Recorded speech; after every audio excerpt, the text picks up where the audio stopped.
안녕하세요. 원재훈입니다. 네, 반갑습니다. 오늘은 원재훈 인생 에세이라는 타이틀을 단 사진보다 낫잖아 라는 책을 읽어드리겠습니다. 제가 쓴 책인데요. 이 책은 이 출판사 사장이 저한테 의뢰를 해서 만든 책입니다. 그동안 제가 시인으로 살면서 겪었던 일들이나 혹은 읽었던 책, 느꼈던 감정 이런 것들을 아주 짧은 말 그대로 손바닥에 쓸 수 있는 짧은 글로 좀 써달라 이런 말씀을 하셨어요. 그래서 제가 그렇게 해보겠다고 해서 한 1년 이상 아주 열심히 써서 만든 책입니다. 이 책을 쓰면서 이런 생각을 했습니다. 저는 사실 시와 문학을 했기 때문에 문학과 예술을 통해서 많은 것을 배웠다고 생각했습니다.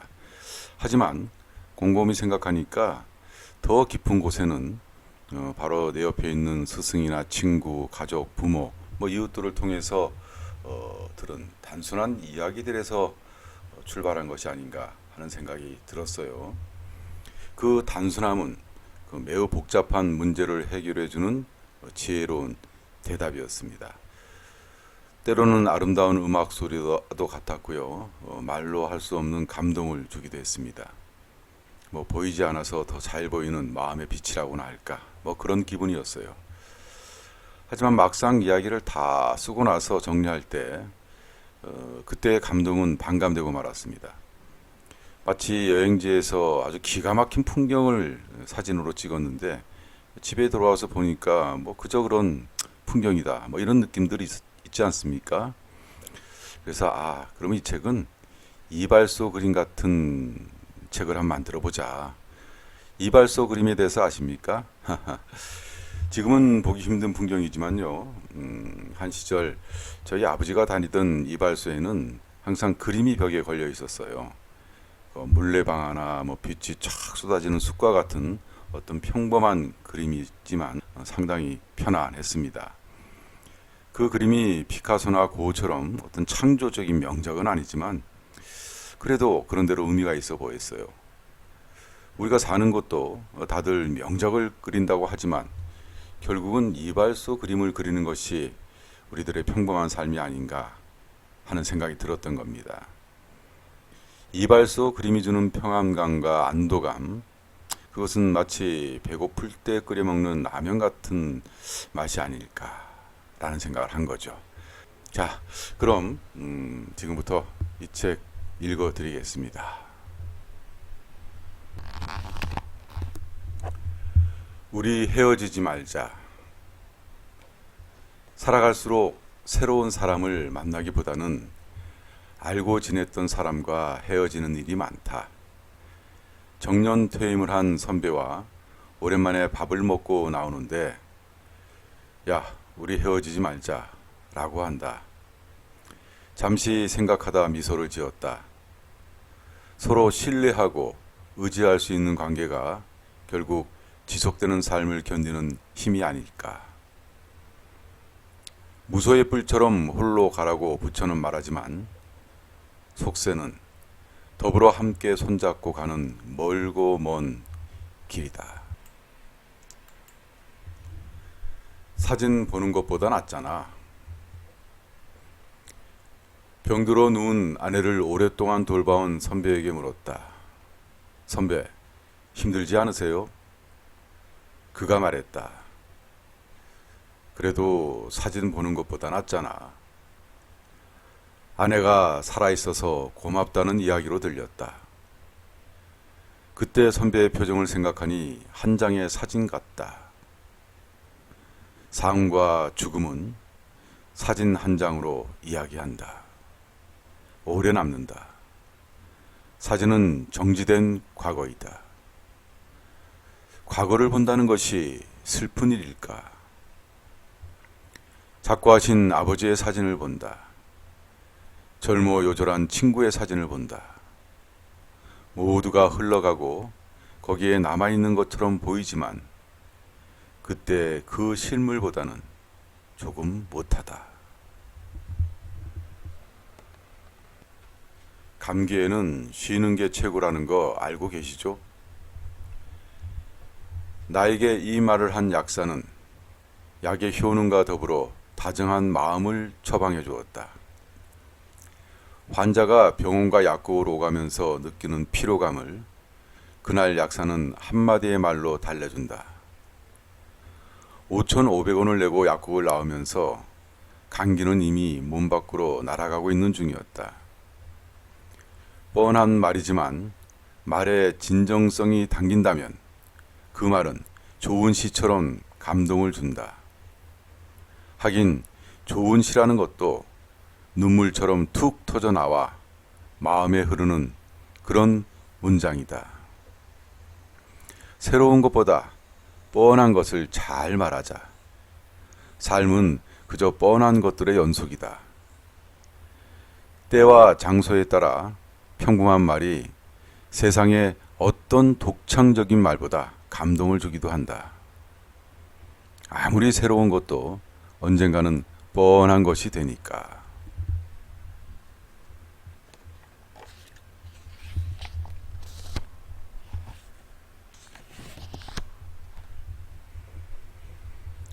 나는 내 주위에 있는 단 한 사람만을 사랑했을 뿐이다. 테레사 수녀님은 작은 사랑을 실천하는 사람이다. 몸도 작고 마음도 작다.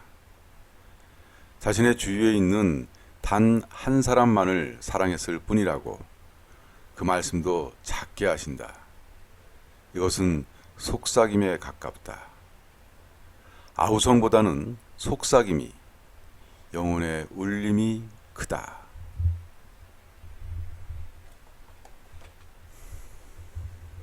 당신이 있어서 좋았어. 일본의 작가 오키타 치에의 당신이 있어서 좋았어 라는 책에 나오는 이야기다. 어머니의 갑작스러운 죽음을 자연스럽게 받아들이지 못하는 아버지의 신경을 들은 아들은 짐작할 수 있었다. 가끔 반찬을 가져다 주면서 자신의 아버지를 돌보아 주었던 이웃이 아들에게 어느 날 아버지가 홀로 중얼거렸던 말을 전한다. 이렇게 될 줄 알았다면, 당신이 이렇게 훌쩍 가버릴 줄 알았다면 진작에 말해주는 건데 내가 너무 늦었구려 여보. 늘 고마웠어. 고생만 시키다 보냈구려. 더 사랑해주지 못해서 미안하오. 당신이 있어서 정말 좋았어. 사랑하는 사람과 같이 가는 것. 서울에서 마라도까지 제일 빨리 가는 방법은 무엇일까? 비행기를 이용하는 것이 아닐까 생각했는데 사랑하는 사람과 같이 가는 것이라고 한다. 넌센스 퀴즈이지만 제법 설득력이 있다. 영국의 한 광고회사가 자국의 지명을 사용해서 낸 퀴즈인데 거기에서 채택된 답변이라고 한다. 딸이 세상에서 제일 맛있는 음식이 뭐냐고 묻기에 너와 함께 먹는 것이라고 했다. 딸은 그런 대답 말고 라고 한다. 초밥이랄지 김밥이랄지 하는 식으로 말하라고 한다. 하지만 그 녀석도 같은 질문에 대해서는 남자친구와 먹는 음식이 제일 맛있다고 한다. 세상에 마음보다 빨리 가는 도로는 없는 것 같다.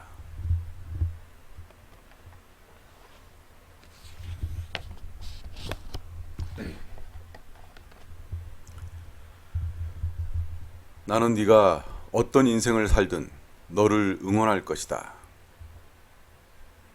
영국 캠브리지 대학의 앨런 맥펠라인 교수가 손녀딸 릴리에게 주는 편지라는 책에서 한 말이다. 세상을 향한 호기심으로 가득 찬 손녀에게 보내는 할아버지의 따뜻한 이 편지는 이 세상을 살아가는 데 도움이 될 지혜로운 내용으로 가득하다. 릴리야, 너는 대단히 특별하고 놀랍고 독보적인 존재다. 지금까지 단 한 번도 너와 같은 사람은 존재하지 않았고 앞으로도 존재하지 않을 것이다. 이 말은 지구에 존재하는 모든 사람에게 똑같이 적용된다. 하지만 그로 인해 너의 특별함이 결코 줄어들지는 않는다. 다만 너를 둘러싸고 있는 많은 것들이 단지 인간들이 창조하고 발명한 산물에 불과하다는 사실을 깨닫는다면 세상을 좀 더 현명하게 바라볼 수 있을 것이다. 특히 야만적인 행동과 편견 뒤에 숨어 있는 무지의 가면을 벗겨낼 수 있을 것이다. 세상의 많은 것들이 변화시킬 수 없는 자연적인 것이 아니라 인간이 상상하고 창조한 문화적인 것이다 라는 사실을 깨닫기만 한다면 세상을 더 잘 해석할 수 있고 나아가 세상을 변화시킬 수도 있다. 그리고 마지막으로 너에게 해주고 싶은 말이 있다. 릴리야, 사랑한다. 나는 네가 어떤 인생을 살든 너를 응원할 것이다. 그러니 아무것도 두려워하지 말고 내 날개를 마음껏 펼쳐라. 두려워할 것은 두려움 그 자체뿐이다. 그는 이 편지를 손녀가 다 자라서 읽기를 원했다. 할아버지가 손녀에게 자신의 지혜를 전해준다. 어른들이 아이들에게 물려줘야 될 것이 무엇인지 곰곰이 생각하게 한다. 우리는 아이들에게 우리들이 가진 가장 소중한 것을 물려주고 싶어 한다. 그것이 무엇일까? 때론 무조건적인 응원이 필요한 시기가 있다. 저 밤하늘의 별은 무조건 뜨고 빛난다. 그것이 생의 찬란한 응원이 아니고 무엇이란 말인가? 꽃으로도 때리지 마라. 책 제목으로 유명해진 배우 김혜자 씨의 말이다. 물과 불처럼 서로 상극을 이루는 언어가 만나 묘한 울림을 준다. 세상의 언어들은 어떤 형태로 이루어지느냐에 따라 아름답기도 하고 평범하기도 하고 추하기도 하고 때론 진부하기도 하다. 꽃의 비폭력이 때리다 라는 폭력을 만나 중화된다. 그리고 그 간절함이 조사 도를 만나 오래 남는다. 꽃으로가 아니라 꽃으로 도이다. 말 한마디로 천냥빚을 갚는다 라는 속담처럼 어떤 말들은 우리의 폭력성을 진정시키는 힘이 있다. 참 아름답고 신선한 말이다. 자신이 하고자 하는 말의 진정성을 위해 적절한 단어 하나를 고르는 마음으로 천천히 글을 다듬어 보고 생각해 보자. 사람 사는 일도 이런 것이 아닐까. 저 학생 붙여줍시다. 예술대학 입시에서 면접을 볼 때 일이다. 그를 포함해서 대부분의 면접관들이 낮은 점수를 준 학생이 있었다. 글쓰기 재능은 있어 보였지만 왠지 어눌하고 스펙도 별 볼 일이 없어 보였다. 면접관들의 질문에 대답도 잘 하지 못했다. 면접이 끝나고 한 노 교수가 말했다. 저 학생이 극작가에 입학해서 글이라도 쓰지 않는다면 뭘 해서 먹고 살겠습니까? 우리 저 학생 붙여줍시다. 사람에 대한 따뜻한 마음보다 좋은 무대는 없다. 비록 그것이 비극일지라도 연민은 인생 무대의 조연이지만 무대의 막을 힘차게 올리고 아름답게 내리게 한다. 다음에 봐요. 그동안 수많은 사람들과 대화하고 토론하고 이야기를 나누었는데 이 평범한 말이 기억 속에 각인돼 있다. 이 말을 듣고 난 다음에 벌어진 상황 때문이었다. 밤늦게 인사동에서 술을 먹고 헤어질 때 문득 시인 기영도가 한 말이었다. 그는 빙긋이 웃으면서 오른손을 잠시 흔들었다. 그리고 낙원상가 쪽으로 걸어갔다. 평범한 인사말이었지만 그는 그 다음날의 세상을 떠났다. 다음에 보지 못하게 된 것이다. 말 한마디가 이토록 무섭고 무서운 것인지 모르겠다. 사실 기영도와 나는 그렇게 각별한 사이는 아니었다. 시인으로 만나 가끔 인사동 술자리에서 어울리는 정도랄까. 지인의 결혼식에서 그가 축가를 불렀고 내가 축시를 낭송했다. 그 결혼식 테이프를 지인과 함께 보면서 우리는 잠시 침묵했다. 세상 일은 정말 모르겠다. 그를 보고 싶지만 볼 길이 없다. 1989년 3월의 일이니 벌써 30년이 다 돼간다. 요즘에 그의 시집을 다시 펼쳐 읽었는데 집시의 시집이라는 시가 참 좋았다. 고마워요. 전화 받아줘서. 전화는 소통의 도구이지만 불통을 위해 사용하는 사람들도 있다. 얼마 전인가 가끔 통화를 하는 후배가 전화 받아줘서 고마워요 라는 말을 했다. 무슨 말인가 싶었는데 계속되는 사업 실패로 처지가 어려워지자 주위 사람들이 아주 친하다고 생각했던 후배까지 전화를 안 받는다고 한다. 그때 그건 너의 오해일 것이라고 말하지 못했다. 어느 날 사람들이 내 전화를 받지 않으면 어떨까? 외로울까? 무서울까? 화가 날까? 슬플까?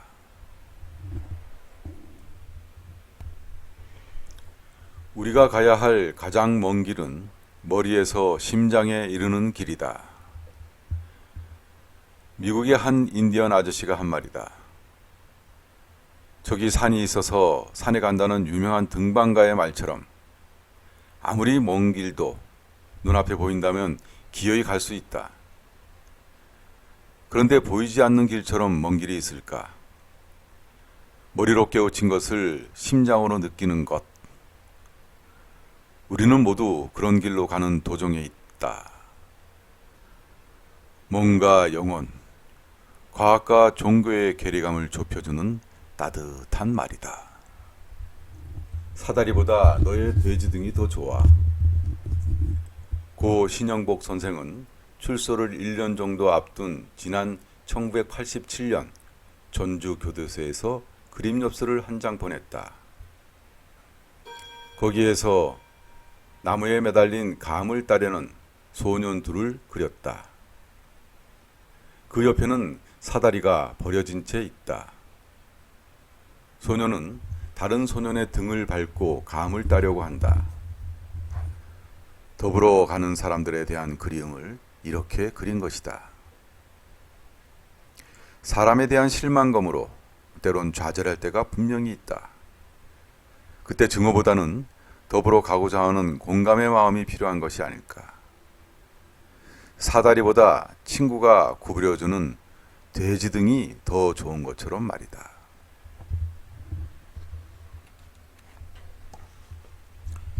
아무것도 없어. 다만 너는 너무 멀리 나갔을 뿐이야. 어네스트 해밍웨이의 소설 노인과 바다에 나오는 문장이다. 요즘 이 말이 자꾸 떠오른다. 아마도 내가 이제 노인이 점점 되어가는 것 같다. 까까머리 중학생 시절부터 지금까지 해온 일이 실패라는 생각이 들면 참으로 난감하다. 그럼 이제부터 뭘 어쩌란 말인가? 나는 다만 한 길로 너무 나갔다는 생각이 들곤 한다. 그 길이 참으로 힘들고 어려운 길이라는 건 진작에 알았다. 하지만 그런대로 버티고 있었다. 그런데 가끔씩 절망감이 엄습한다. 그때 이 문장이 떠오른다. 노인이 바다에 나가 죽을 고생을 해서 잡은 거대한 물고기가 뼈대밖에 남지 않았다는 사실. 그거라도 들고 집으로 갈 수밖에 없는 정해진 행로. 그래, 나는 지금도 더 멀리 나가고 있는 중이다. 비록 돌아오지 못할지라도 내 손바닥을 펼치면 드넓은 바다의 파도가 넘실거린다. 문학을 한다는 것은 노를 저어 먼 바다로 나가는 일이다. 아직 나는 항해 중이다. 어른이란 자신이 하고 싶은 것을 안 하는 사람들이지. 우리 사회에서 어른, 즉 성인이란 어떤 존재일까? 19금 혹은 성인물 등등의 이미지가 떠오르기도 한다. 그런데 진짜 성인이란 자신이 하고 싶은 일을 안 하고 사는 사람들이다. 그것이 미성년과의 차이이다. 자식들을 위해, 가족들을 위해 어른들은 참는 일이 많다. 내가 사고 싶은 것, 내가 하고 싶은 것을 타인과 아이들을 위해 참고 포기한다.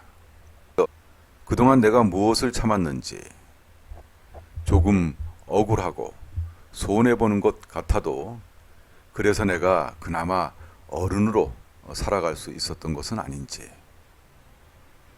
그 견딤의 순간이, 고통이 아이들의 기쁨으로 변화하는 연금술이었다.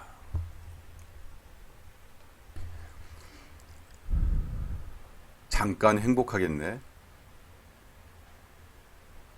파주 여칡길에 봄이 오고 있다.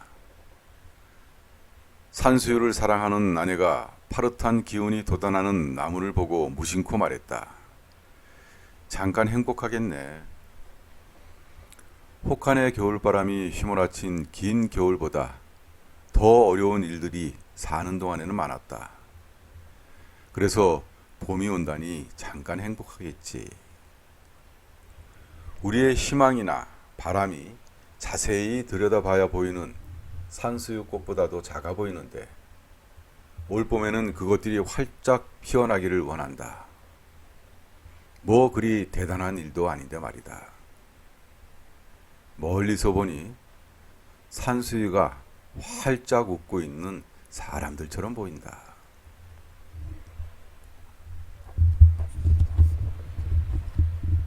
엄마, 아빠가 미치거나 자살하지 않은 게 너무나 고마워.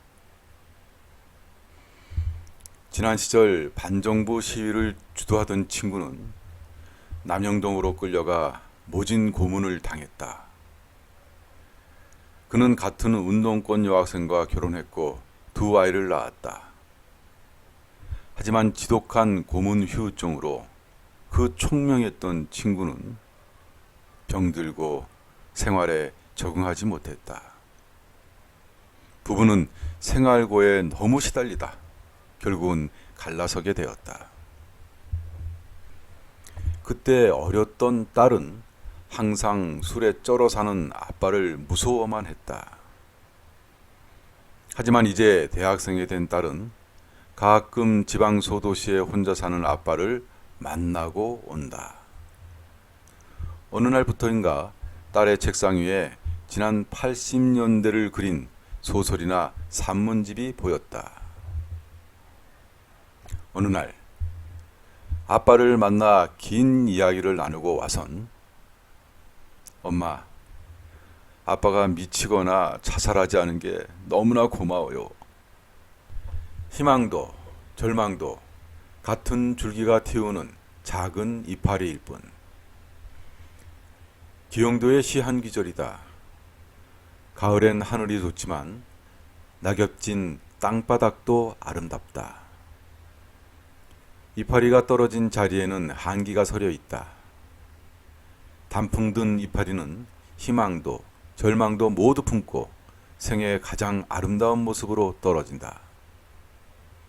마치 겨울의 길목을 가리키는 듯한 이파리의 모양을 보면서 그것을 밟고 지나가야 하는 길을 본다. 희망도 절망도 결국은 내 몸에서 멀어지고 가까워지고 떨어진다. 너무 기뻐하지 말고 너무 슬퍼하지 말자. 청명한 하늘을 보려면 비에 젖은 낙엽이 우는 땅바닥을 딛고 서야 하는 것이니.